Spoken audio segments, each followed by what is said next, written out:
So if you can believe it, I talk about this all the time because I can't fathom it that we have been confronting the pandemic for almost a year, 365 days. And we all know that there have been numerous challenges presented by the pandemic, especially for local communities as they try to tackle issues of homelessness and food insecurity, unemployment, and financial challenges. And one of the premier organizations in our area working on these issues is Inland Valley Hope Partners. Claremont UCC was part of a coalition of congregations many years ago. Is it 52 at this point? I think it's 52, almost 53 now. Yeah. Almost 53 years ago. And they're one of our main mission partners that we contribute to out of our mission fund. And we know that through this whole pandemic, people have been doing a lot of donation drives, food collections, supply collection. We've been collecting for Adelanto, so many collections right now, just because we know that there are many challenges that our country is facing as a result of the pandemic.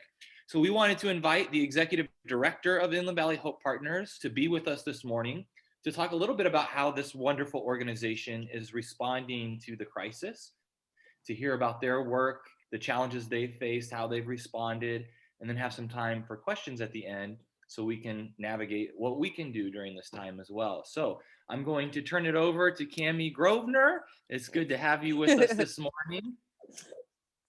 Thank you for Thank being with us. you. No, thank you so much. And I apologize in advance. My husband got a bad headache this morning. And so I pulled the kids up in the other room. I'm hiding in the girls' room, which is not where I normally work from, but I thought it was a little safer than some of the other spaces in the house. So hopefully we won't have any interruptions. So thank you to Pastors Jen and Jacob for having me here today. And thank you to Claremont UCC. You guys have been a great, generous support since the beginning, since our inception back in 1968. And so it always feels a little bit like coming home when I get to come and be with you guys, even if it is virtually. So I know many of you on this call are probably really familiar with Inland Valley Hope Partners and what it is we do. But I thought what maybe I could do is like break down our different sections today and then kind of explain how COVID specifically has affected those areas. So with your grace, if you've already know some of this, I'll jump right in. So since 1968, Inland Valley Hope Partners has been serving the food and housing needs of no and very low and low income families and individuals here in the east end of Los Angeles County and the west end of San Bernardino County. Our mission is to ensure the empowerment of people in need by providing food, shelter, and other supportive services. And we do this through collaboration with faith communities like you, individuals, businesses, and other community groups. As I shared, we have a couple different primary areas of service. These include the food security program, our housing program, which has a couple different areas. We have the Our House Family Shelter, which is located at the campus of First Christian Church in Pomona. We have a rapid rehousing program, as well as homeless prevention, which kind of blurs the line between our food security and our housing programs, the way we kind of have it structured, but I put it in housing. And then we also have our healthy living programs, which is our Pomona Valley Certified Farmers Market, which takes place every Saturday in Pomona at Purpose Church, our partnership with Amy's Farm, and our Gleaning Hope program. And combined, our programs annually serve somewhere between 70 and 75,000 people each year from about 13 local cities. Our service area ranges pretty much from like the 57 to the 15, and from like the 210 area down to not quite the 91, but depending on the city that you're in, close to the 91. So it's a rather large service area. And then all the unincorporated areas from around here. Excuse me, I have a little something in my throat. Let me take a drink. Thank you. So first, let me talk to you guys about our food security program. I think this is probably our most well-known program. It's certainly our longest running. That's what we've been doing the longest. 1968 is when that one started and has been fully operational and pretty successful in our estimation over the years. And there's definitely need for this vital service in the community. Um, Before the pandemic, about 1 in 3 children in LA County and 1 in 5 children in San Bernardino County were estimated to live in what's known as a food insecure household. And that simply means that the household doesn't know where their next meal may come from, several times a month. Um, since the pandemic, Feeding America has estimated that 50 million people nationwide may struggle with food insecurity this year as a result of COVID-19. And this is an increase of about 15 million people over the norm. So quite a significant jump by Feeding America's estimates. We operate 5 local food pantries. They're located in Pomona. We have 2. We have the one at Purpose Church and one at Urban Mission off of White. We have one, our biggest is our Silva facility there in Ontario. We also have one in Claremont and San Dimas, as well as 2 once per month food distributions in the cities of Chino and Upland. And when people come to our food pantries, we provide them with a 4 to 5 day supply of food every 30 days, and that includes meats, fresh fruits and vegetables, and other produce items as we have them available, because those are a little harder to obtain than the shelf stable foods. Due to the financial impacts of the pandemic, back in November, our board decided to allow people to start coming twice per month as opposed to once per month, because we recognize that people may need additional supports during this time. And they're familiar with our volunteers and our staff, and we wanted to be there for them. So, and luckily, Feeding America and other groups have really, because we go through LA Regional Food Bank, which is ran by Feeding America. And so they've been supportive of that and have allowed us that opportunity. So clients also are provided with briefcase management assistance when they come into our food pantries. And that way we can provide them with any additional supports they may need, whether it's something we can provide, like perhaps a bus pass, extra hygiene items, diapers.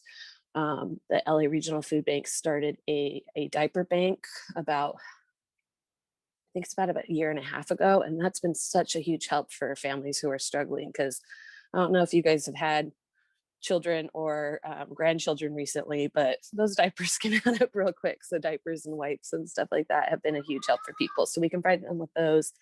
Bus passes, potentially motel vouchers when we have them available.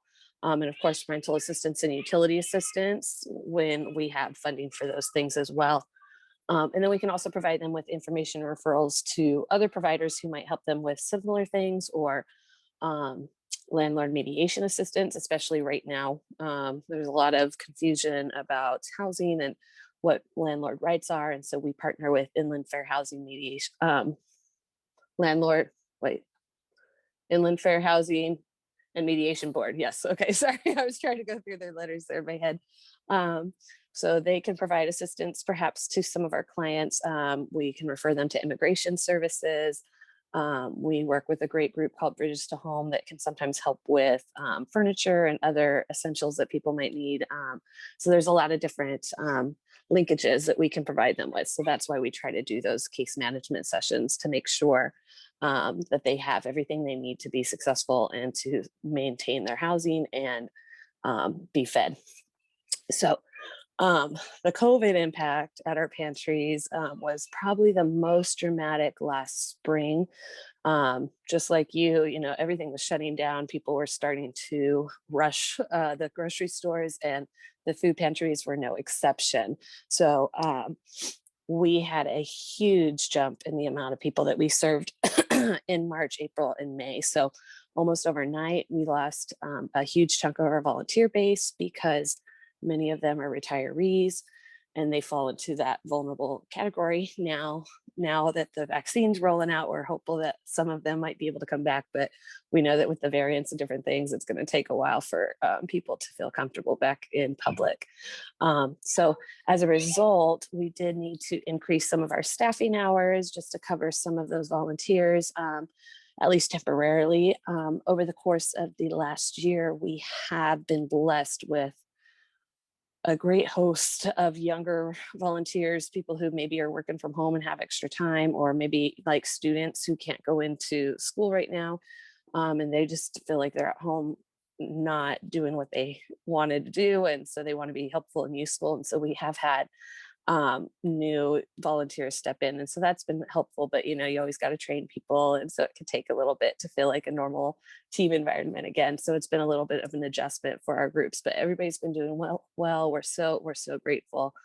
um, and so at the same time last year that we lost so many of our volunteers, we experienced, as I said, a huge rush, especially at our SOA facility, which is our Ontario location, which is our largest warehouse kind of location, and at Beta in Pomona.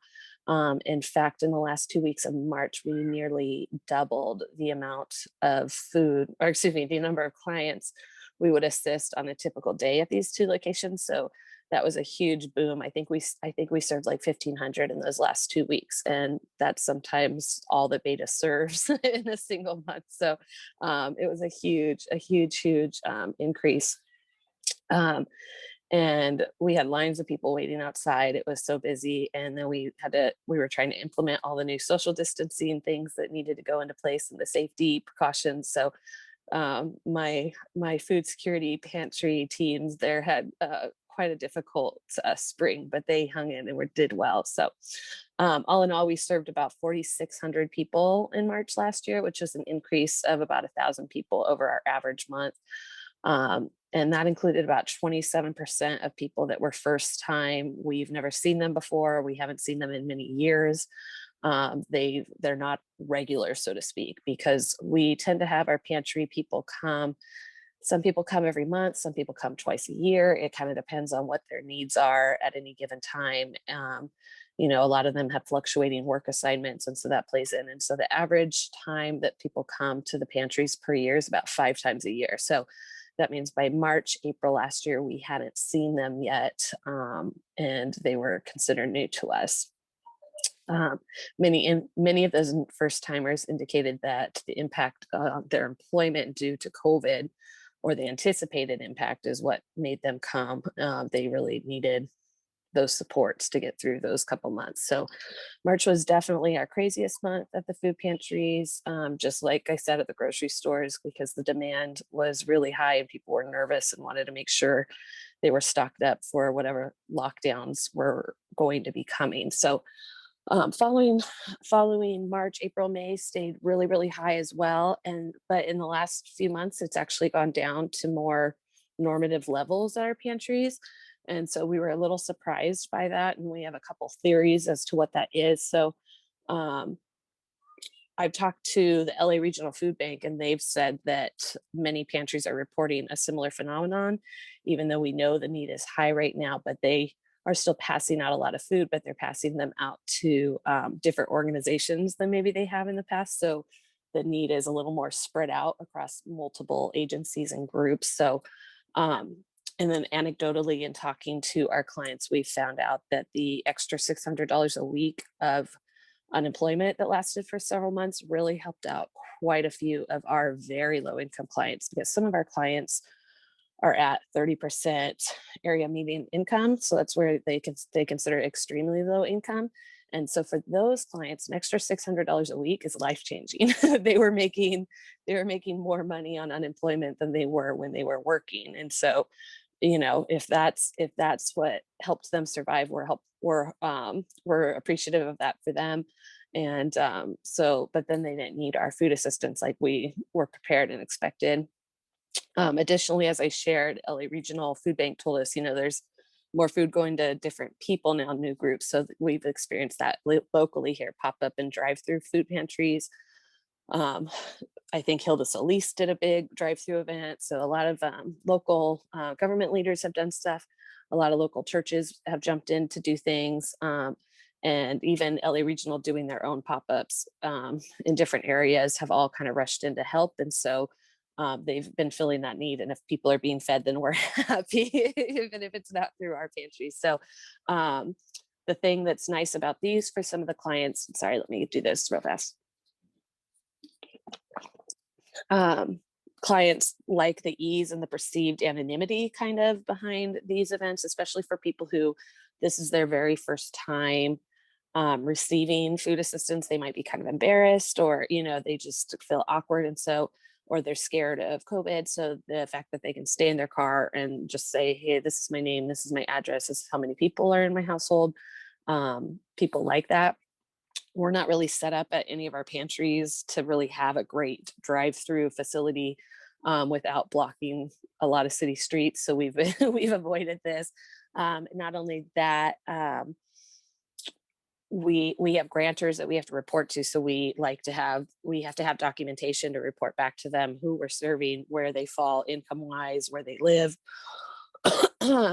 And they like the documentation behind it, so it's not always required, but it's very helpful for us when we report back our numbers. So that's been a barrier for us to do these as well, but if need be, we can do that.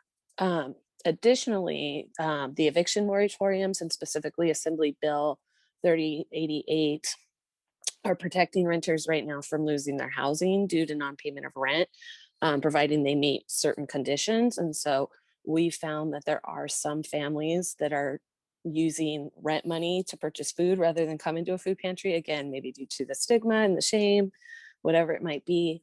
Um, and they're paying less on their rent, because right now you can pay 25% on your rent, do a homeless, or a, what do they call it, a financial struggle declaration to the landlord, and the landlord can evict you. That's kind of the provisions of AB 3088 right now.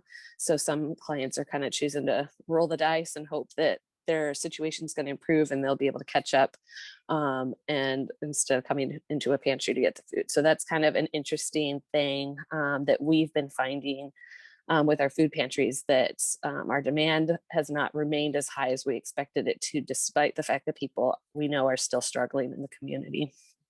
Um, as I shared a little bit up front, in November, we decided to allow families to start coming to get assistance twice per month. And some people have been availing themselves of that option. So that's been nice. And the COVID impact also, it changed the way we do things at the pantry. We have some online intake forms that we haven't had before. Um, we've had to limit the number of people in the building, primarily dealing with like one household at a time while others wait outside, just to allow for social distancing and safety when appropriate. Isaac, which is our food security manager, he installed plexiglass dividers on desks, hand sanitizing stations at all desks and all entrances and exits. We require face masks for people. We perform frequent cleaning and sanitizing, and adhere to all the health department safety protocols, just to keep everybody as safe as possible. So there definitely was a huge impact on our food pantries during this time. But we've weathered this last year, thankfully. Let me jump into a little bit about our housing programs, if you guys don't mind. Our housing assistance is primarily to families, though we do assist single women as well, experiencing homelessness in the area, through the Our House shelter and the Rapid Rehousing Program. And they're generally general population families and single women, which means they aren't fleeing domestic violence. They don't have drug and alcohol issues right now that they're fighting. They've worked through those issues, hopefully. And there's no serious uncontrolled mental illness that they're dealing with. So I like to say the people we deal with are more just people like you and me, that don't have any special classification to be a part of our program. So they often are homeless because they were working in a low paying job and something happened that caused them to lose their housing. A lot of our people had a family member die, and maybe they lost income right away. They were doubled up in housing, and there's issues between the two households, and somebody has to go, and so it's them. Or a lot of health emergencies. We've had quite a few people who, they have a heart attack, or they have a stroke, or somebody has cancer or something, and in the daily care of the person, they lose their job and eventually their housing. Because I saw a statistic just this last week that less than half of Americans, or yeah, half of Americans have less than $600 of savings in their savings account. So that's not going to last you very long when you're holed up in a hospital trying to pay the rent and everything else and you lose your employment. Um, so there's a lot more people on the verge of homelessness than we even realize. So the Our House shelter has been around since the early 1980s. There we provide, it's a 30 to 90 day program, I should say that, with room for up to about 13 people. You guys have heard some of our capital campaign plans, so we can expand that. We're about ready to do the fire sprinklers, which will increase our capacity up to 20 people there in the current structure. That should be in the next few months here. I'm meeting with the contractors again tomorrow, and hopefully we'll be ready to move this forward. Or excuse me, Tuesday, I'm meeting with them. And then we're doing some changes on the sewer. And then we hope eventually to get that second building built that we've been talking about for years, but we just, with my new transition to this position, as well as COVID, it's kind of slowed down our plans here over the years. But anyways, um, so typically that means that we can help five small families and one single woman at a time. So that's typically kind of how it works out in the shelter. And we provide them with free room and board, mandatory case management, psychosocial counseling, savings plans, life skills trainings, employment assistance, housing outreach, and other supportive services to help the families stabilize, to increase their income, and find and maintain permanent housing. And so the program has had a lot of success over the years. We average about 90% of our clients leaving the program with employment that pays livable wages, and about 85% of our clients move into permanent housing upon leaving the shelter. Some of the rest of them, that 15%, move either into a transitional housing, like say a Foothill Family Shelter, where it's like a 2-year program or something like that. And then still others leave the program before they've been successful. Unfortunately, it's always surprising to me that some people aren't ready. They aren't ready for the structure. They aren't ready for the stuff, and they leave before they've really completed the program. So anyways, that does happen. But we also offer rapid rehousing assistance for families experiencing homelessness, and that's primarily through a government grant. Both we have one through HUD, called the Continuum of Care Fund that they have, and then we have some funding through the state's Homeless Emergency Aid Program to help families with this as well.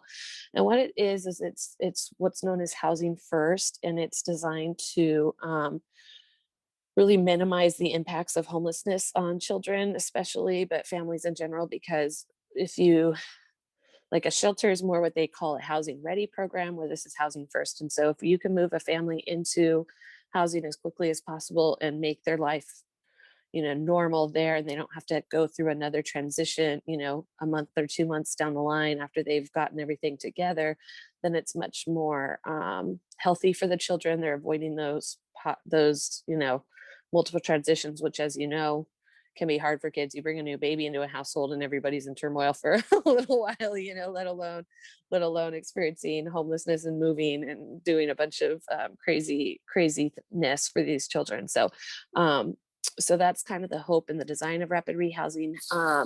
The application, the regular day-to-day, it's not always as successful because we have to work with landlords to get people these leases, and landlords do not want to house people who have evictions and who have other things against them. And then you say, oh, and they don't have employment yet, but we're working with them. So our case manager, Karen, has her hands full really advocating for our clients in these times. And it's been a challenge ordinarily in the last few years due to the housing shortage, but even worse and compounded during COVID. But anyways, I'm jumping ahead of myself. But basically what we do is we provide these families with short to medium term rental assistance, which is about 3 to 6 months, but we can go up to 12 months. But I'd say the average family we help with rental assistance for about 6 months. And that's on a declining scale. So, the first few months we're paying their full rent to help them stabilize. And then, we taper it off from there, so that they start taking more and more responsibility and get used to the process, but are also able to save money so that they don't fall into homelessness again. We also help them with their moving costs. We've actually had families that are perfectly employed that are doing, you would think okay, but they actually haven't no move-in money. So they're living in motels or, couch surfing or whatever they're doing to survive prior to that. And they really just need that assistance to get in because it can be like $4,000, $5,000 just to get into an apartment if you're having to pay first and last month's rent, plus the security deposits, utility deposits, all those different things. It can get real costly real quick. And as I said, half of Americans have less than $600 in their savings account at any given time. So if you're unexpectedly evicted or your landlord decides to sell your house that you're renting from them, then there you are. So, as I said, the average length of our subsidy tends to be about 6 months.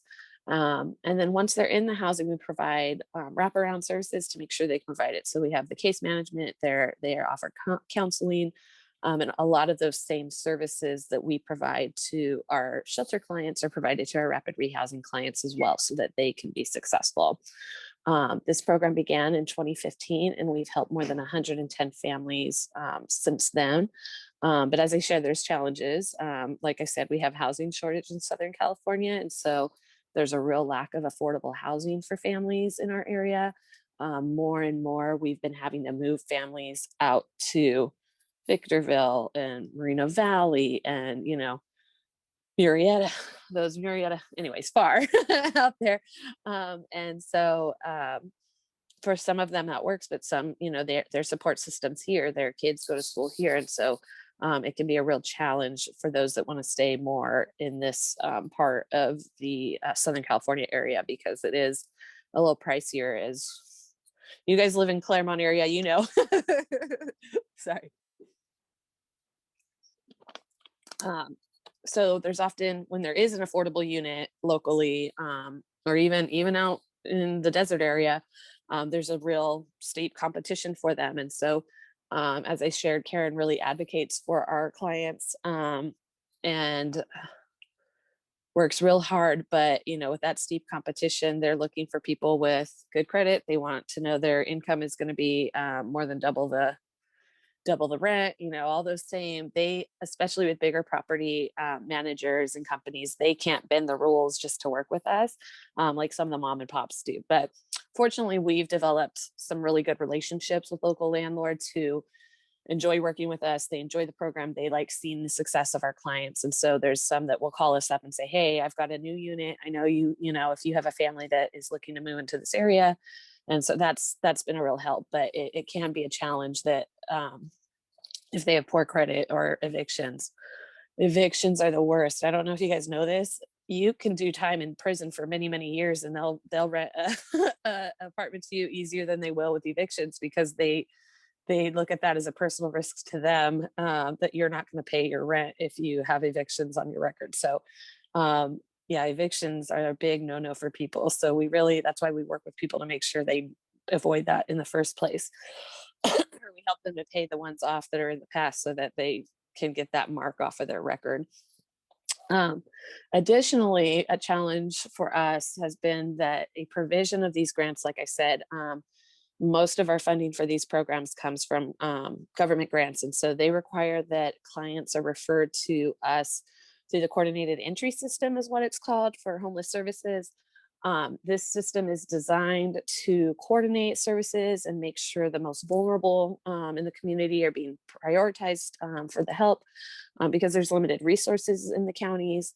And then they try to help distribute them to the organization that makes most sense, because we're not the only organization locally that provides, well, locally we are, but within the county that provides these services. So, they don't want to send us a client from, way out in Barstow or something. They want clients that can access us.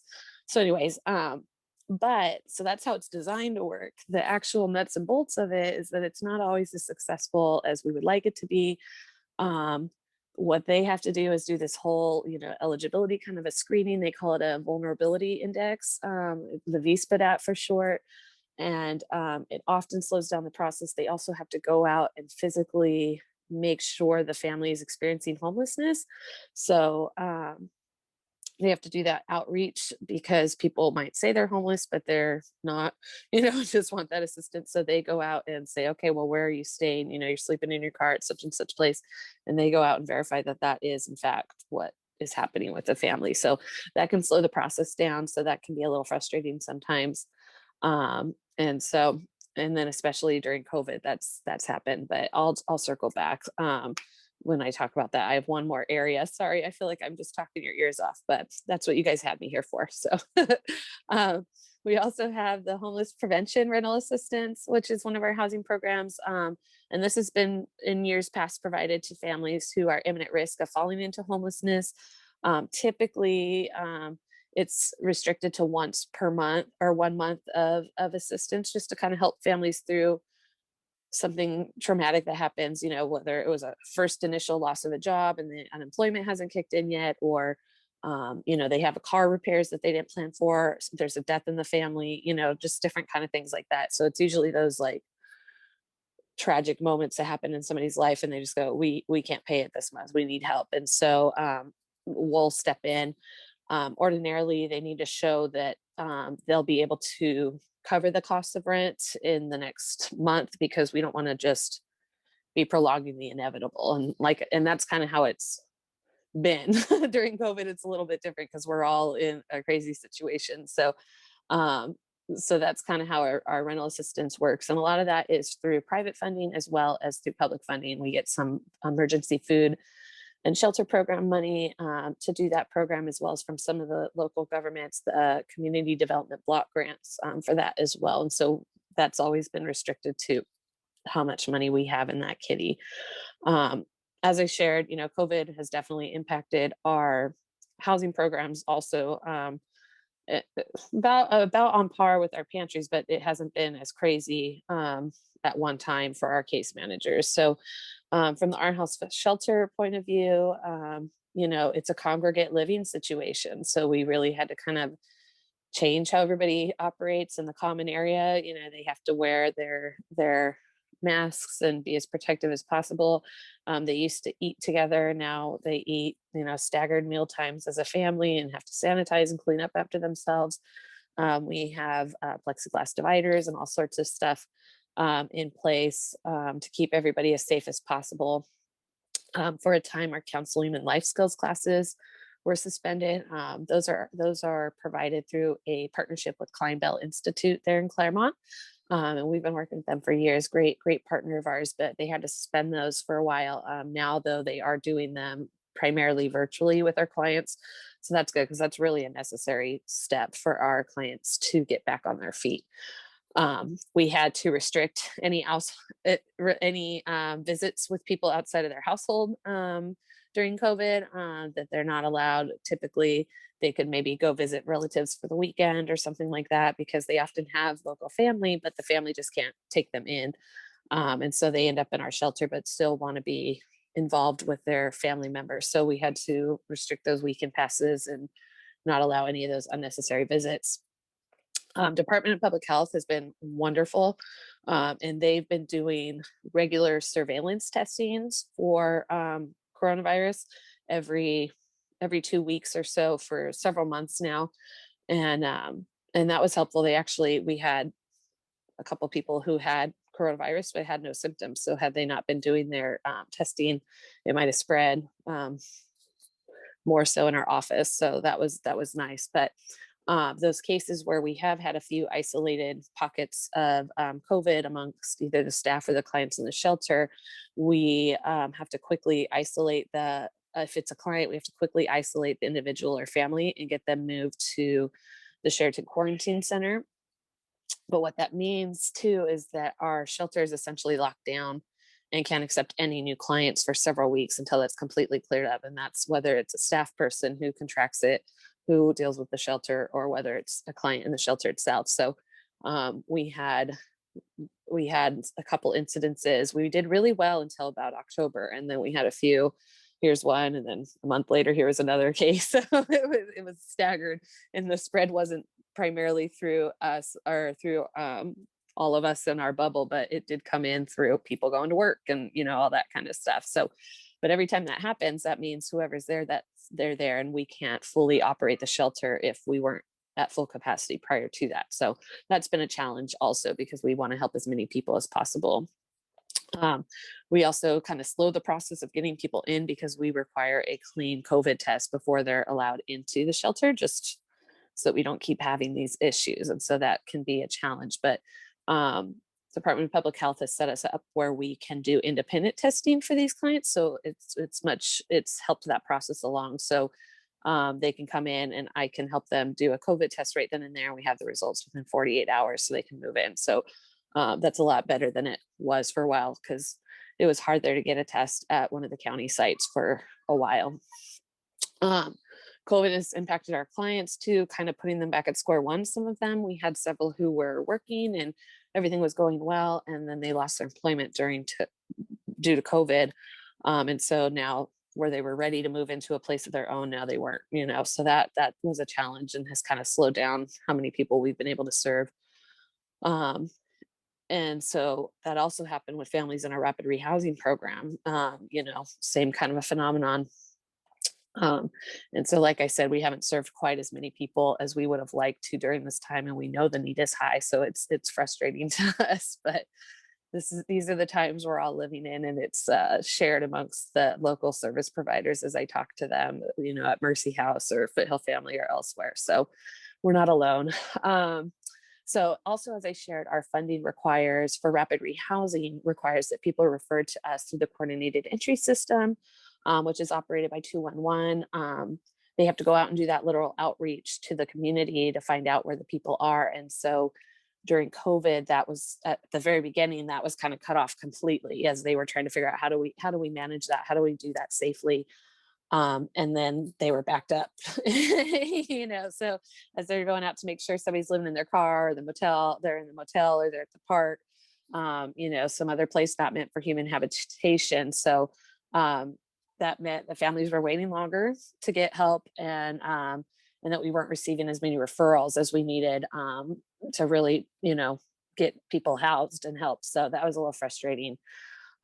We've had some families that were already in housing that maybe lost their employment too. And so, whereas we typically help people for 6 months, we maybe help them for up to that year, which we can do, but we try not to, just because they needed those supports to make it through the last final week or final months and find some jobs, but they've been successful. So that was great.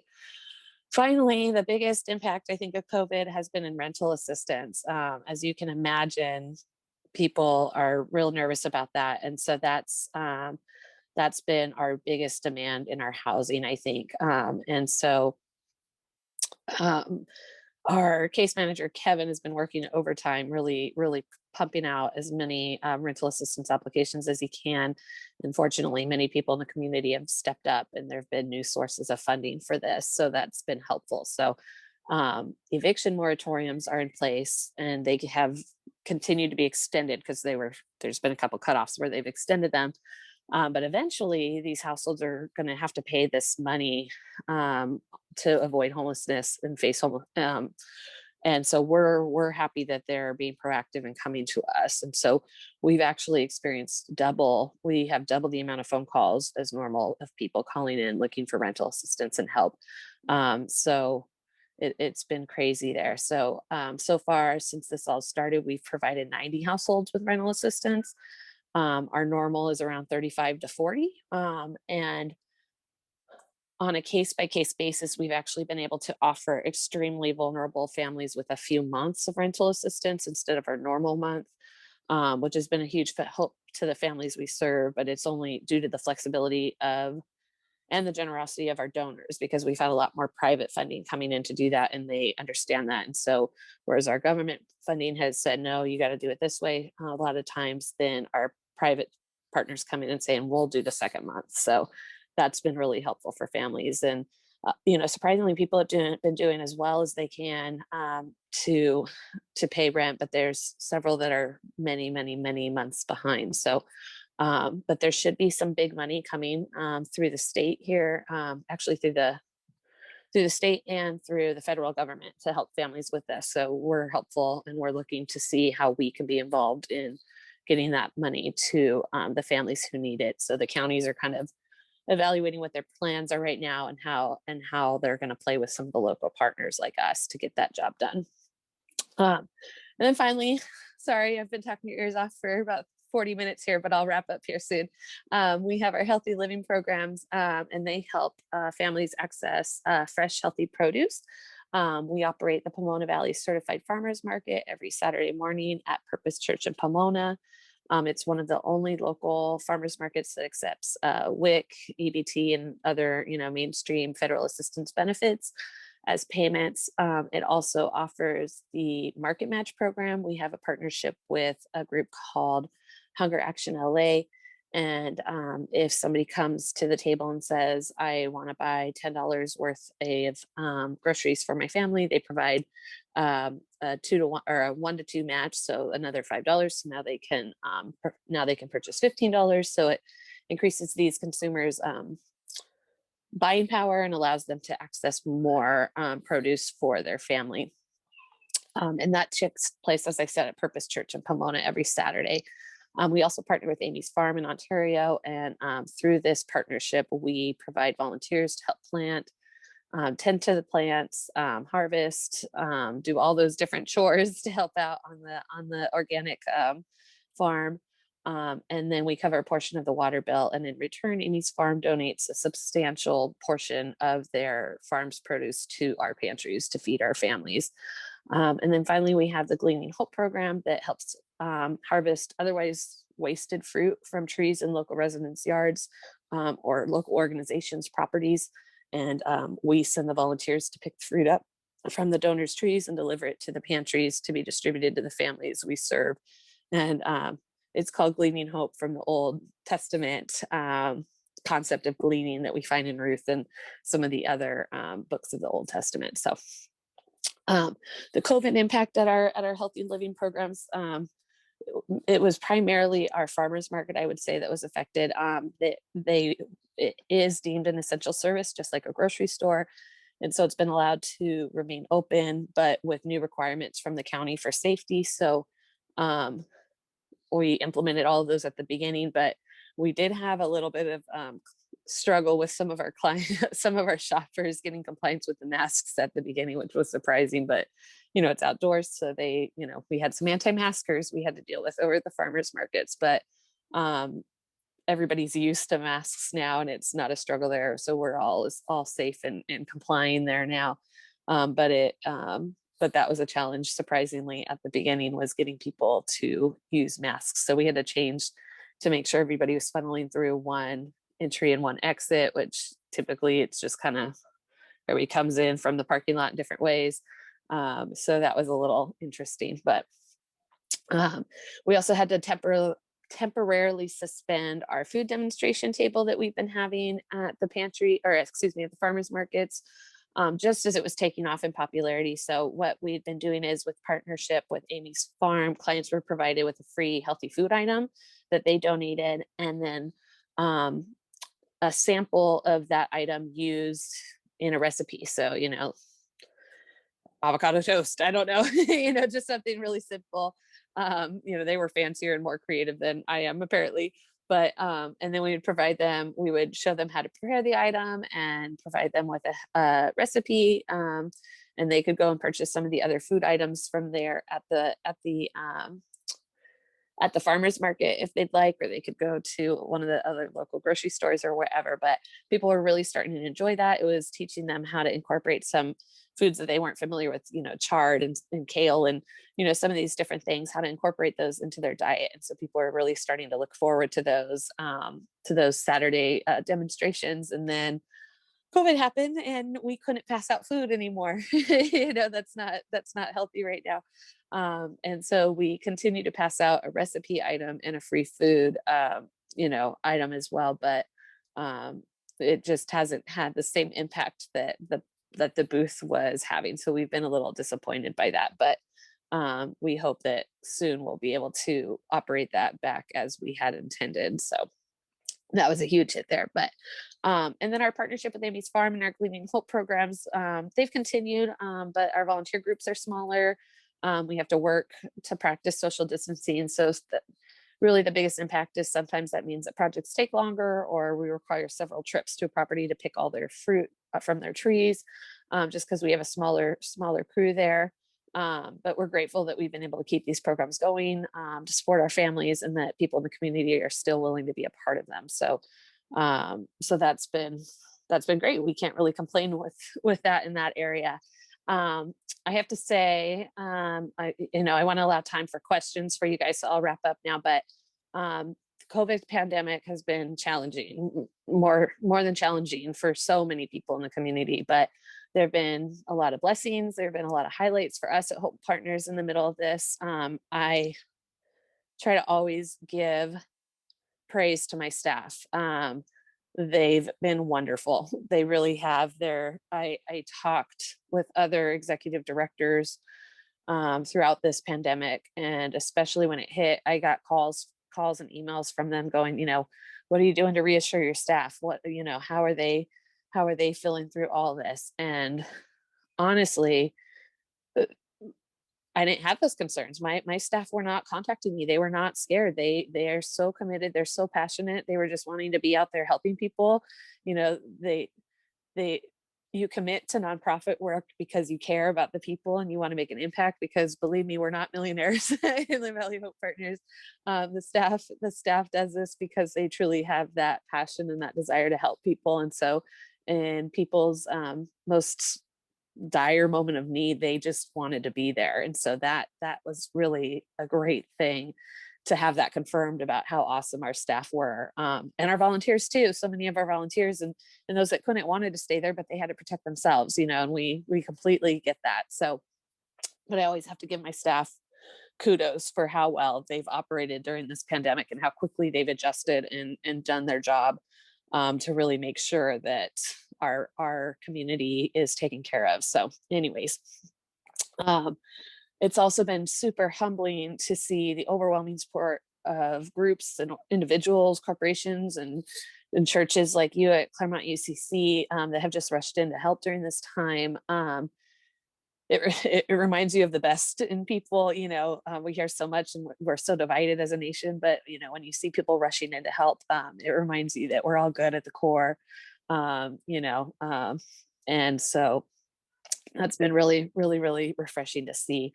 And it's ensured we can help people in the community. And so, I know people are looking for ways to be involved in it, and it might look different than normal. You can't come and volunteer in person, perhaps, due to health restrictions or your vulnerability. And we understand that. So we've been finding that people are really creative right now in how they get involved. So groups have hosted remote food drives, which are maybe like, you host a drive-through one there at the church, or we've seen people do, drop-off spots like that, or people say, oh, we'll be in the neighborhood and put the food out on your porch and we'll come pick it up. So there's been a lot of creativity that way.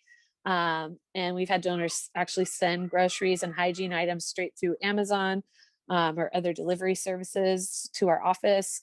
Restaurants locally have hosted some buy one, give one deals, where if you purchase an item from their restaurant, they donate the same item to our food pantries to serve people. So that's been kind of cool.